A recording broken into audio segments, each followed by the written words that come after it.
হাতে সময় কম থাকলে আর একটা টেস্টি চিকেন কারি বানাতে হলে এই রেসিপিটা ট্রাই করতে পারেন। তো প্রথমে এই গরম তেলের মধ্যে পেঁয়াজ, রসুন আর আদা বাটা দিয়ে একটু কষিয়ে নেব। তারপরে অ্যাড করে দিলাম গুঁড়ো মসলা। তো এখানে জিরা, ধনে আর গরম মসলা আছে। তার সাথে হলুদ আর লাল লঙ্কার গুঁড়ো।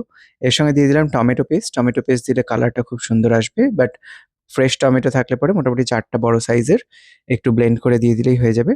তারপরে যখন মসলাটা পুরোপুরি কষে আসবে, তার মধ্যে লবণ দিয়ে আর মাংসটা দিয়ে একটু কষিয়ে নিতে হবে। মাংস কালারটা একটু সাদা হয়ে গেলে তারপরে এর মধ্যে গোটা রসুন দিয়ে আর একটু কষিয়ে জল দিয়ে এটাকে ১০ মিনিটের মতো ফুটিয়ে নিতে হবে। রান্না কিন্তু আমাদের একেবারে তৈরি। তো খুবই সিম্পল একটা রেসিপি যে কেউ বানাতে পারবেন। আর বানানোর জন্য কোনো প্রিপারেশন করার দরকার নেই, কোনো ম্যারিনেট করার দরকার নেই। এরকম লাল একটা সুন্দর চিকেন কারি বানিয়ে কাউকে খাওয়ালে সে কিন্তু ইমপ্রেস হয়ে যাবে।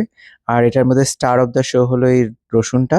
এই রসুনটাকে একটু চিপে নিয়ে তার সঙ্গে একটু মাংস ভেঙে গরম, গরম ভাত দিয়ে মেখে মুখে দিয়ে দেখবেন কত দারুণ লাগে।